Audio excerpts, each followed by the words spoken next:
O, tignan mo na tayo.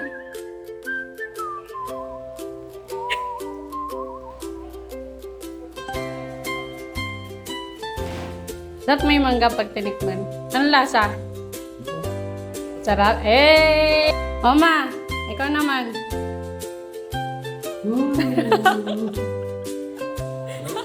Masarap? Yummy. Hindi nga.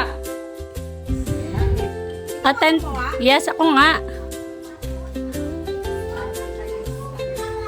Kinakain yung kanin with mango. Ang lasa? Ang lasa, te? Masarap. Dapat may ibabaw yung ano. Yung Gata. Oo nga eh, kasi may gata din yung rice. Nilagyan ko ng gata. Yung Wala mo, pero masarap. Masarap. totoo ah. Dong, eto na. Ang aking mango sticky rice, Jenna's version. You try it. Go! Parang nasunog yung ano. Huwag kang negative sa comment. Tikman mo muna.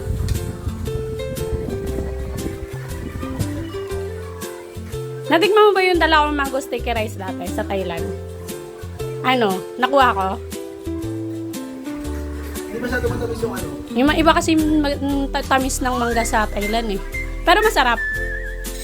Eh, papuntahin ko na yung mga yun. Papatikiman ko. Ano? Pre, Oh, tikman nyo na. ikaw mo na. Ikaw mo na pagod mo na dito. Go, Dai. Take the first bite. Hayaan mo yan sa shushu. Kahit di yan masarapan kasi ang favorite niya sayote. Ayaw talaga yan sa mango eh. Ininit mo ulit eh. Hindi. Baka yung sauce, medyo mainit pa yung sauce eh. Ang lasa, Dai. Lasang mango na may sticky rice. Si Shushu naman, kainis naman eh. Masarap siya yung gata. Sagam mo ng ano.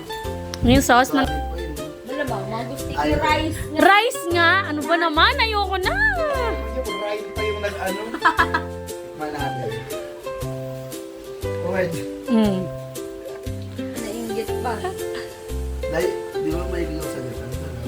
Sarap. Weh. Nainggit sa gata. Ah.